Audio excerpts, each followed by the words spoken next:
सो बच्चों गुडविल को कैलकुलेट करना तो सीख लिया, बट द थिंग इज की जो एडजस्टमेंट वाली बात आती है, so what is the meaning of adjustment? Adjustment की जरूरत पड़ती क्यों है? एंड द थिंग इज कि अगर एडजस्टमेंट को हम सॉल्व करने जा रहे हैं तो करते क्या है, कौन से वाले एडजस्टमेंट की बात यहाँ पे सर आप कर रहे हो, कैसे एडजस्टमेंट करना होता है या क्यों करना होता है, सारी चीजों की जो कंफ्यूजन आपके माइंड में आते हैं ना जब आप इस चैप्टर के क्वेश्चंस लगा रहे होते हो, तो वो सारा कंफ्यूजन इस सेशन के बाद कंप्लीट हो जाने वाला है, यानी कि दूर हो जाने वाला है।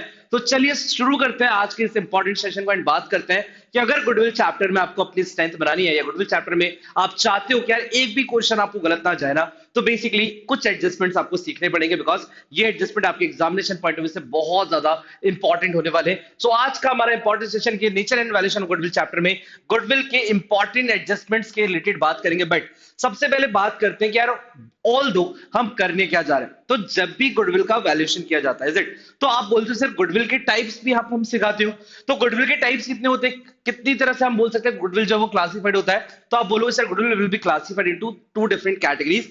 फर्स्ट विल बी योर बच्चा purchase goodwill and another will be your self generated goodwill. Okay, purchase goodwill में आपको टेंशन है, इसको आपको वैल्यू नहीं करना पड़ता, ये आपकी बैलेंस शीट में ऑलरेडी एक फिक्स वैल्यू के साथ दिख रहा होता है इट, यानी कि बेसिकली इसका मतलब क्या है कि अगर हमने कोई ऑर्गेनाइजेशन परचेज किया, ओके, कोई ऑर्गेनाइजेशन जो पहले से चलता हुआ आ रहा था, अगर हमने उसको परचेज किया तो जब हमने उसके सारे एसेट्स के लिए पेमेंट किया होगा उसी टाइम पर हमने उसके गुडविल के लिए भी पेमेंट किया होगा। Got it? तो ऐसी गुडविल जो आप परचेज करके लेके आते हो या जो बिजनेस ऑर्गेनाइजेशन को परचेज करते टाइम साथ में आती है, ऐसी गुडविल को बोला जाता है purchase goodwill. Okay, and if you talk about self generate goodwill, तो बेसिकली सेल्फ जनरेट गुडविल का मतलब है कि जब आपने खुद से ऑर्गेनाइजेशन स्टार्ट किया हो और वो ऑर्गेनाइजेशन 2 साल 3 साल 4 साल 5 साल चलाया हो और फिर जाके पता चलता है या आपको कभी ऐसी नीड आती है, there are some circumstances in which we have to the value the goodwill, basically कि हमें भाई वैल्यू करना पड़ेगा गुडविल का। तो भाई अगर मान लो हमने बिजनेस स्टार्ट किया था, खुद से चलाया, और उस सिनेरियो में अब हमें ऐसी कोई सर्कमस्टांसेस आ गई है या ऐसी कोई नीड्स है हमारी, जिस नीड्स को फुलफिल करने के लिए हमें अपनी गुडविल को, सिंपल सी बात है, क्या करना पड़ रहा है बच्चा, तो सेल्फ जनरेटेड गुडविल, यानी कि हमें वैल्यू करना पड़ रहा है। तो ऐसी गुडविल को हम वैल्यू करने जा रहे हैं जिसका अभी तक वैल्यूएशन शायद नहीं हुआ था, तो basically we can say that कि यार ऐसी गुडविल को हमें वैल्यू करना होता है, और उसके लिए हमारा एक इंपॉर्टेंट चैप्टर है जिस चैप्टर की हम बात करें, यानी कि nature and valuation of goodwill, nature and valuation of goodwill, is it? तो आपने बोला बिल्कुल ठीक है sir, nature and valuation of goodwill. अब नेचर एंड वैल्यूएशन गुडविल की बात हो रही है, तो ठीक है, अभी हम मेथड्स पे बात नहीं कर रहे, मतलब ऑल दो मेथड्स अभी हम सॉल्व नहीं करने जा रहे, बट हाँ एडजस्टमेंट की जरूरत क्यों पड़ी, तो हमने बोला जब भी आप सेल्फ जनरेट गुडविल को वैल्यू करने जाते हो, यानी कि इन टर्म्स ऑफ रुपीस आप इसको अगर वैल्यू करने जाते हो, तो क्या सिंपल सी बात है भाई, कुछ मेथड्स आपको मिलते हैं। And what kind of methods we are talking about, तो आप बोल सकते हो बेसिकली जो मेथड्स है ना वो 3 है, यानी कितने हैं भाई, तो it will be classified into 3 different categories. First of all average profit method, then the thing is की सुपर प्रॉफिट मेथड, और लास्ट में आता है कैपिटलाइजेशन मेथड, इज इट? तो ये 3 मेथड्स होते हैं जिन मेथड्स को यूज करके आप इजीली अपनी वैल्यू अपनी जो गुडविल है ना उसका वैल्यूएशन कर सकते हो। Got it?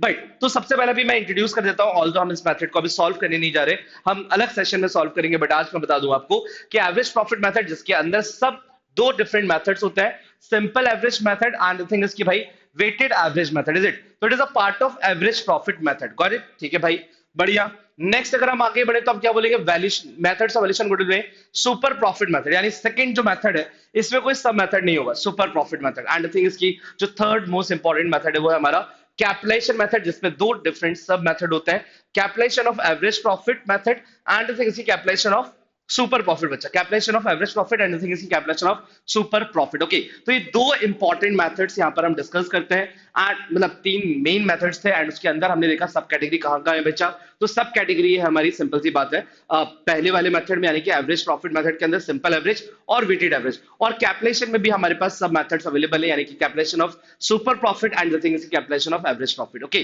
तो ये वाला थॉट अगर आपको क्लियर है तो हम आगे बढ़ सकते हैं एंड बात करने जा रहे हैं कि जब भी इन मेथड्स के थ्रू आप, सिंपल सा थॉट है, आप कभी भी गुडविल का वैल्यूएशन करने जाते हो तो सबसे बड़ी प्रॉब्लम हमारी क्या होती है बच्चा, कि हमें प्रॉफिट को यूटिलाइज करके या प्रॉफिट को यूज करके हम अपनी गुडविल तक पहुंचते हैं। यानी हमेशा बोला जाता है गुडविल को कैलकुलेट करने का बेस ही क्या है, तो बेस बच्चा प्रॉफिट है, without profit we can not evaluate the value of profit, is it? Sorry, goodwill. तो अगर हमारे पास प्रॉफिट नहीं होगा तो हम कभी भी गुडविल का वैल्यूएशन नहीं कर पाएंगे, ये बहुत अच्छे से क्लियर है। तो होता क्या है बच्चा, कि जैसे सपोज करो प्रॉफिट है, अब प्रॉफिट हुआ है ना, एंड सपोज मैं मान लेता हूं एग्जांपल के तौर पे क्या मैं प्रॉफिट हुआ 50,000 रुपए का, कितने का हुआ भाई 50,000 रुपीज का।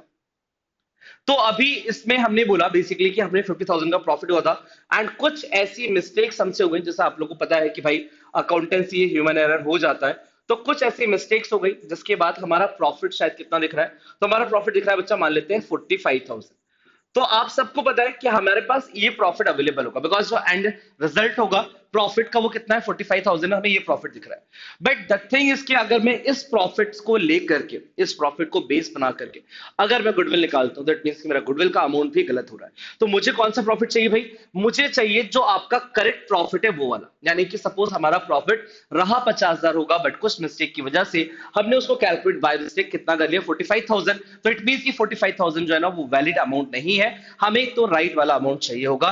तो सर आप बोलोगे यहां से 50,000 ले लेते हैं, फिर भाई ये इंफॉर्मेशन गिवन थोड़ी होगी, आपको ये जरूर बताया जाएगा कि आपके पास आज का प्रॉफिट कितना है और आपकी मिस्टेक क्या हुई है, उस मिस्टेक के अकॉर्डिंग आपको अपने जो बेस्ट या आपका जो फाइनल प्रॉफिट होता है ना, जो आपने बोला विदाउट एरर आपका जो प्रॉफिट होता है आप उसको कंसीडर करोगे, तो आपको ये इंफॉर्मेशन गिवन होगी, आपको ये मिस्टेक्स गिवन होंगी, इसी को हम बोलेंगे एडजस्टमेंट, कि इसको आपको अपने इस प्रॉफिट तक पहुंचाना है, this is considered an example of adjustment, और कोई दूसरा एडजस्टमेंट नहीं है।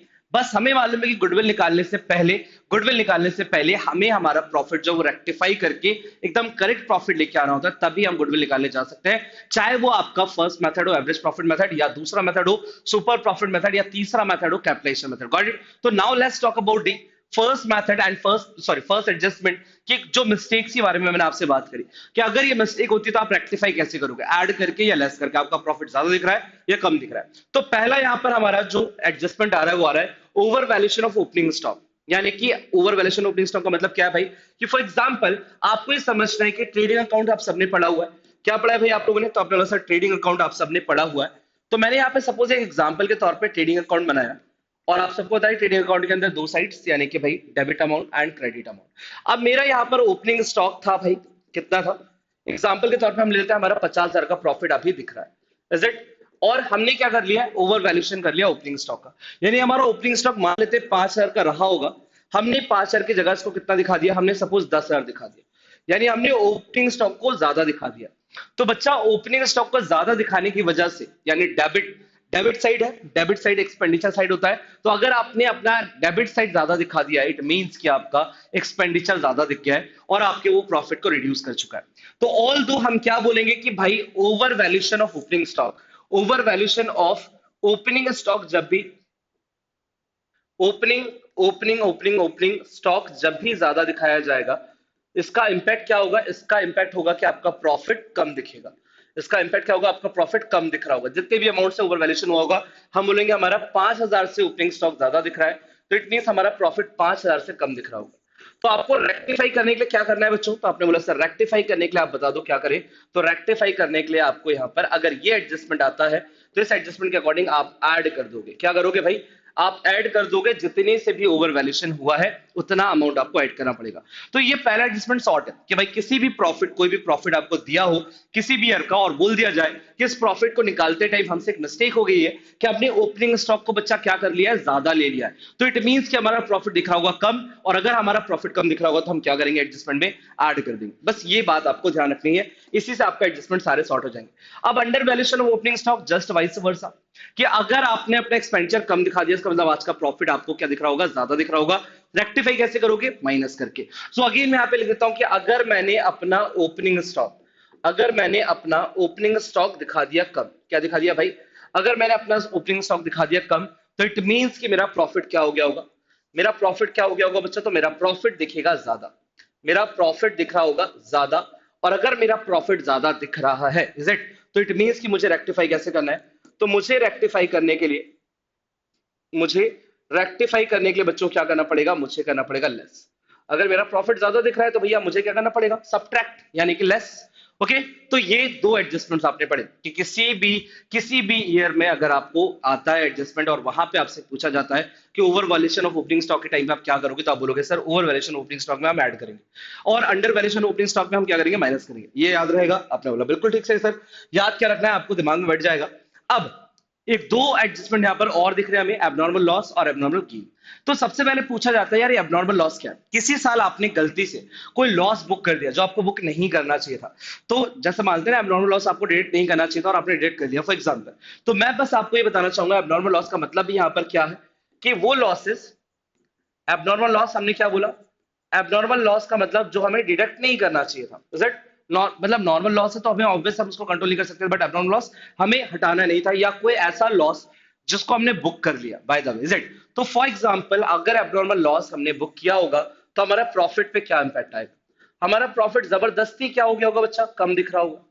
हमारा प्रॉफिट जबरदस्ती क्या हो गया होगा, बोलो, कम दिख रहा होगा। रेक्टिफाई कैसे करोगे, तो रेक्टिफाई करने के लिए सिंपल सी बात है, यानी जिस भी ईयर के प्रॉफिट में एब्नॉर्मल लॉस का एडजस्टमेंट आएगा, हम वहां पे जाके क्या करेंगे, ऐड करेंगे। हम वहां पे जाके क्या करेंगे बच्चा, ऐड करेंगे। क्लियर है, बस इतना सा एडजस्टमेंट। और अगेन अगर हम बात करें एबनॉर्मल गेन को लेकर के, सो एबनॉर्मल गेन क्या बोल रहा है भाई, एबनॉर्मल गेन बोल रहा है हमें यहाँ पर कि अगर सपोज हमसे क्या हो गया है, एबनॉर्मल गेन हमने कंसिडर कर लिया, एबनॉर्मल गेन हमने कंसिडर कर लिया, यानी जबरदस्ती किसी इनकम को बुक कर लिया है जो कि वैसी कोई इनकम हुई नहीं थी। तो एबनॉर्मल गेन अगर हमने बुक कर लिया तो उसका मतलब क्या है भैया, कि हमारा प्रॉफिट क्या हो गया होगा, जबरदस्ती ज्यादा दिख रहा होगा, जबकि ज्यादा नहीं दिखना चाहिए। तो रेक्टिफाई करते टाइम क्या करेंगे, तो आप थोड़ा सा रेक्टिफाई करते टाइम हम लोग करेंगे बच्चा माइनस, इज इट, माइनस यानी कि लेस। ये एडजस्टमेंट्स हैं, ये एडजस्टमेंट्स हैं। आप लोग को बस रटवा दिया जाता है कि भैया ऐड कर दो, लेस कर दो, बट रीजन ही नहीं पता। तो रीजन बहुत क्लियर रखना है कि आपके प्रॉफिट में क्योंकि इंपैक्ट आया है और आप उस इंपैक्ट को नलीफाई करना चाहते हो, और आप चाहते हो कि भाई जो भी इंपैक्ट रहा है अगर वो हमारे लिए वर्थ इट नहीं है, हमें कोई उसकी जरूरत नहीं, तो हम उसको रेक्टिफाई कर दें, यानी कि अपन उसको हटा दें, उसका इंपैक्ट जो है उसका इफेक्ट जो है ना वो तरह से नलीफाइड कर दें। आगे बढ़ते हैं एंड एक और इंपॉर्टेंट पे बात करते हैं, यहाँ पर क्लोजिंग स्टॉक का जब आ रहा है तो बच्चा सबसे इंपॉर्टेंट क्लोजिंग स्टॉक का हमारा एडजस्टमेंट हो जाता है। क्यों होता है ऐसा, ऐसा क्यों होता है कि क्लोजिंग स्टॉक को सबसे ज्यादा टिपिकल माना जाता है, क्योंकि इसका इंपैक्ट 2 सालों तक होता है। अगर 2018 की बात करूं, आपको लिखा गया कि 2018 में सपोज करो भाई हमारा जो प्रॉफिट है वो 50,000 का था, और यहां पे लिखा गया कि भैया over valuation of closing stock, ठीक है, रुपीज 5,000, 5,000 रुपए से हमने अगर बोल दिया कि क्लोजिंग स्टॉक का ओवर वैल्यूएशन हुआ है, तो इस सिनेरियो में क्या करोगे बच्चों। तो आपको इस बात का ध्यान रखना है कि अगर 2018 में एडजस्टमेंट आया है तो इसका इफेक्ट 2 साल के प्रॉफिट में होगा, 2018, और आपको फिर देखना पड़ेगा 2019 का भी प्रॉफिट। मान लो 2019 का प्रॉफिट है 80,000, तो आपको ये समझ में आना चाहिए कि क्लोजिंग स्टॉक का इंपैक्ट जब भी होगा वो 2 साल तक होगा। एक तो करंट ईयर और एक नेक्स्ट ईयर। क्या यूज करेंगे हम लोग, कि एक तो करंट ईयर में इफेक्ट आएगा, क्लोजिंग स्टॉक के एडजस्टमेंट का इफेक्ट कहां आएगा, करंट ईयर में और नेक्स्ट ईयर में, करंट ईयर में और नेक्स्ट ईयर में। सर ऐसा क्यों, कोई रीजन तो बताता नहीं है, बस बोलते हैं ऐसा कर लेना। तो रीजन बच्चा क्या है, सिंपल सी बात है, किसी साल का अगर क्लोजिंग स्टॉक गलत है तो ऑब्वियसली वही same closing stock next year का ओपनिंग स्टॉक बना होगा, ऑब्वियस है। तो अगर हमारे पास कंटिन्यूसली 4-5 साल के प्रॉफिट्स हैं और किसी साल का क्लोजिंग स्टॉक गलत है, इट मींस ये अंडरस्टूड है कि नेक्स्ट ईयर का ओपनिंग स्टॉक भी गलत होगा। तो अगर जैसे यहां पे मैंने बोला कि over valuation of closing stock, कि अगर 2018 के अंदर क्लोजिंग स्टॉक का ओवर वैल्यूएशन हो गया है तो उसकी वजह से ऑटोमेटिकली नेक्स्ट वाला एडजस्टमेंट अपने आप रेडी हो जाएगा, भले क्वेश्चन में गिवन ना हो कि भैया नेक्स्ट ईयर का ओवर वैल्यूएशन हो चुका होगा ओपनिंग स्टॉक। क्या हो चुका होगा, नेक्स्ट ईयर का ओवर वैल्यूएशन हो गया होगा ओपनिंग स्टॉक, इज इट। अब दोनों के एडजस्टमेंट में आप सॉर्ट कैसे करोगे, क्या करने वाले हो। तो आपको यहाँ पे सिंपल सी बात है, क्या समझना है बच्चा, कि जिस साल क्लोजिंग स्टॉक ओवर वैल्यू हो गया, यानी क्रेडिट साइड ज्यादा हो गया, इनकम साइड ज्यादा हो जाने का मतलब क्या होता है, प्रॉफिट बढ़ जाता है बच्चों। क्या हो जाता है, over valuation of closing stock, यानी कि अपना प्रॉफिट ज्यादा दिख रहा है। तो मैं यहाँ पे क्या लिखूंगा कि इस साल तो हमारा प्रॉफिट ज्यादा दिख रहा है, और अगर प्रॉफिट ज्यादा दिख रहा है तो हम क्या करेंगे, रेक्टिफाई करने के लिए बोलो। तो रेक्टिफाई करने के लिए बच्चा हम लोग करेंगे माइनस। क्या करेंगे बच्चा, बोलो, माइनस, यानी माइनस लिख के लेस कर देता हूं।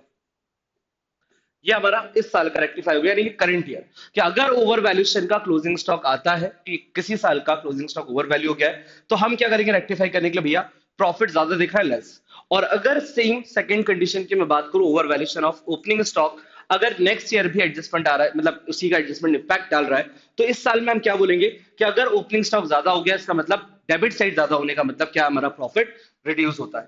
क्या होता है भैया, हमारा प्रॉफिट हो जाता है रिड्यूस। और अगर हमारा प्रॉफिट रिड्यूस हो गया तो इट मींस कि इस साल हमारा एडजस्टमेंट क्या हो जाएगा, तो हमें ऐड करना पड़ेगा। क्या करना पड़ेगा बच्चा?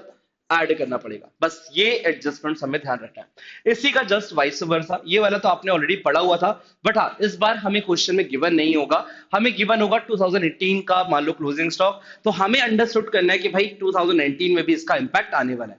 अगेन हम बात करें 2000 या एक और एडजस्टमेंट की, अंडर वैल्यूएशन, इसी का वाइस वर्सा, कि मैंने एग्जांपल बनाया कि 2020 में मेरे पास प्रॉफिट है बच्चा 1,20,000 रुपए का, करेक्ट, ठीक है सर। और यहाँ पे एडजस्टमेंट आता है कि भैया क्लोजिंग स्टॉक को अंडर वैल्यू कर लिया गया है। क्या कर लिया गया है? कि क्लोजिंग स्टॉक किसी साल का क्या हो गया? अंडर वैल्यू हो गया।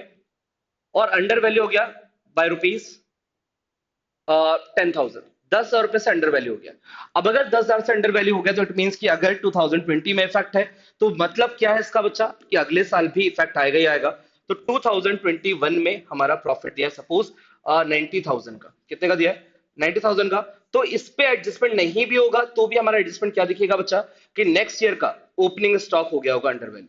नेक्स्ट ईयर का क्या हो गया होगा? ओपनिंग स्टॉक हो गया होगा बच्चा अंडर वैल्यू, है ना, बाय रुपीज 10,000, ये ऑटोमेटिकली, क्योंकि किसी साल का क्लोजिंग स्टॉक नेक्स्ट ईयर का ओपनिंग स्टॉक बन जाता है। तो हम यहाँ पे एडजस्टमेंट क्या करेंगे? सबसे पहले पहले वाले की बात करते हैं कि अगर क्लोजिंग स्टॉक अंडर वैल्यू हो गया, यानी क्रेडिट साइड को आपने कम देख लिया, तो आपकी इनकम कम होने की वजह से प्रॉफिट क्या हो गया होगा बच्चा? कम दिख रहा होगा। और प्रॉफिट अगर कम दिख रहा होगा तो इट मींस आपको क्या करना पड़ेगा? ऐड करना पड़ेगा रेक्टिफाई करने के लिए। पहले वाले में ऐड आ गया। अगर किसी साल का ओपनिंग स्टॉक कम दिख रहा है, अगर ओपनिंग स्टॉक कम दिख रहा है तो इट मींस कि इसका मतलब क्या है बच्चा, कि आपका प्रॉफिट, क्योंकि डेबिट साइड है, तो डेबिट साइड अगर आपका कम दिख रहा है उसकी वजह से आपका प्रॉफिट ज्यादा दिख रहा होगा। और अगर प्रॉफिट ज्यादा दिख रहा होगा बच्चा, तो ऑल दो हम क्या करेंगे? सब्ट्रैक्ट करेंगे। यानी आपको एक बात समझनी है कि ओपनिंग स्टॉक में इनवर्स रिलेशन चलता है। ओपनिंग स्टॉक कम दिख रहा है तो ऐड करना है, ओपनिंग स्टॉक ज्यादा दिख रहा है तो कम करना है। और क्लोजिंग स्टॉक में जो है ना बच्चा, बेसिकली क्या चलता है? डायरेक्ट रिलेशन चलता है कि क्लोजिंग स्टॉक अगर ज्यादा दिख रहा है तो आप क्या कर दो? ऐड कर दो। क्लोजिंग स्टॉक कम दिख रहा है तो आप क्या कर दो? लेस कर दो, राइट। तो ये सारा थॉट आपको बहुत अच्छे से क्लियर होना चाहिए, इसमें कोई भी कंफ्यूजन, कोई भी प्रॉब्लम नहीं आनी चाहिए, राइट। तो जैसे हमने क्या बोला यहाँ पर, over valuation of closing stock, कि अगर क्लोजिंग स्टॉक हमारा ज्यादा दिख रहा है तो ऑल दो, मतलब डायरेक्ट रिलेशन ही, यहाँ पर भी डायरेक्ट रिलेशन है। तो यहाँ पे हमने क्या बोला कि क्लोजिंग स्टॉक अगर हमारा ज्यादा दिख रहा है हम क्या करेंगे? माइनस। और अगर क्लोजिंग स्टॉक हमारा कम दिख रहा है तो हम क्या करेंगे बच्चों? प्लस करेंगे, करेक्ट। तो क्या इसके अंदर कोई भी प्रॉब्लम है? यानी कि ओपनिंग स्टॉक की बात करी तो मैंने वहां पे डायरेक्ट रिलेशन है, बट द थिंग इज की क्लोजिंग स्टॉक में डायरेक्ट है ना। तो आप इसको, सॉरी, क्लोजिंग स्टॉक में इनवर्स रिलेशन है, तो इसमें कंफ्यूज मत होना। अगर कंफ्यूजन हो रहा है तो मैं यहाँ पर लिख देता हूं ताकि आप लोगों को इसमें क्लैरिटी रहे। और क्या क्लैरिटी रखनी है भाई आपको, कि ओपनिंग स्टॉक में आप लोग समझे यहाँ पर, कि ओपनिंग स्टॉक में हम यहाँ पे बोल सकते हैं, वैसे ही तो आपको मैंने डायरेक्टली ट्रिक बता दिया, बट ठीक है, कभी कभी आपको याद रखना है तो डायरेक्ट रिलेशन। और क्लोजिंग स्टॉक में बच्चों, क्लोजिंग स्टॉक के लिए अगर अंडर वैल्यू है तो प्लस, ओवर वैल्यू है तो माइनस, यानी कि इसके लिए हम लोग इनवर्स रिलेशन लिख सकते हैं, गॉट इट। और एब्नॉर्मल लॉस, एब्नॉर्मल गेन में भी क्या है भाई, तो लॉस है तो भाई ऐड करना है, गेन है तो माइनस करना है। तो ओवरऑल अगर ये एडजस्टमेंट्स आपका क्लियर है, आपको कभी भी अपने प्रॉफिट को रेक्टिफाई करने में टाइम नहीं लगेगा। और अगर आपका प्रॉफिट सही है तो फिर आपको टेंशन, या आप आंसर इजीली निकाल पाओगे। तो आप क्या मुझे बताओ यहाँ पे कमेंट सेक्शन में जल्दी से, कि इस पूरे सेशन के बाद आपका कॉन्फिडेंस बूस्ट हुआ इस पूरे पूरे पूरे कॉन्सेप्ट पे, यानी कि इस चैप्टर के अंदर जो सबसे इंपॉर्टेंट एरिया था जिसमें आप बहुत ज्यादा स्ट्रगल कर रहे थे, इस सेशन के बाद क्या आपका कॉन्फिडेंस बूस्ट हुआ? तो 100% हुआ। That's great, great, great. तो बेसिकली बच्चा, over the syllabus, over the domain, जितने भी सिलेबस है जीटी इंग्लिश, या अगर हम बात करें अपनी प्रिपरेशन में भी आप कॉन्फिडेंट होना चाहते हो, तो यहां पर एक इंपॉर्टेंट बात आपके लिए, कि भाई आप हमारे लाइव बैच में जो कि नेक्स्ट वीक से स्टार्ट होने वाले हैं, आप अपने आप को उसमें एनरोल कर सकते हो। एंड अगर आप अपने आप को एनरोल करना चाहते हो तो आपके लिए बहुत इंपॉर्टेंट न्यूज है कि आपको एक, मैं यहां पर कूपन कोड प्रोवाइड कर रहा हूं, जिस कूपन कोड के थ्रू आप लोगों का जो एनरोलमेंट है, जब आप बैच को परचेज करेंगे, आप अगर बूस्ट अप्लाई करते हैं, ठीक है, जब आप पूरा का पूरा कोर्स आप ले रहे होंगे, एंड द थिंग इज कि वहां पर आप जब पेमेंट करने जाते हैं तो वहां पर अप्लाई कूपन कोड का ऑप्शन आएगा, एंड वहां पे आपको BOOST अप्लाई करना है, जिससे आपका जो बैच होगा उसका बहुत बहुत बहुत सारा डिस्काउंट आपको मिलने वाला है, जो आप अवेल कर सकते हो अभी जस्ट। तो व्हाट आई वेटिंग फॉर, जल्दी से अपने आप को एनरोल करो, बिकॉज उसमें बहुत सारी क्लासेस हम करने वाले हैं, लाइव क्लासेस, बहुत सारे नोट्स, बहुत सारे doubt sessions, and the thing is की बहुत सारा टेस्ट आप लोगों को मिलने वाला है, जो आपकी एग्जामिनेशन पॉइंट ऑफ से बहुत ज्यादा इंपॉर्टेंट है, जिसके साथ सुपर हिट्स में पास्ट आपके जो सीनियर्स रहे उन्होंने काफी अच्छा स्कोर किया है एंड ऑल इंडिया रैंक यहां पर प्रोवाइड करी। तो आप लोग भी अपने आप को इस तरीके से रेडी कर सकते हैं फॉर द एग्जामिनेशन। सो बच्चा, ऑल दो इन्हीं सारी बातों के साथ we are going to conclude this session, and मिलते हैं आप लोग के साथ बहुत जल्द नेक्स्ट सेशन में नेक्स्ट बहुत सारे कॉन्सेप्ट के साथ। अगर कोई भी क्वेरीज, कोई भी फर्दर आपको इन्फॉर्मेशन चाहिए, आप कमेंट सेक्शन में लिख सकते हैं एंड डिस्क्रिप्शन में कॉन्टेक्ट नंबर भी अवेलेबल है जिसके साथ आप टीम के साथ कनेक्ट भी कर सकते हैं। सो ऑल दो मिलते हैं अपन नेक्स्ट सेशन के अंदर नेक्स्ट बहुत सारे कॉन्सेप्ट एंड क्वेश्चंस के साथ। अभी के लिए thanks so much take bye bye.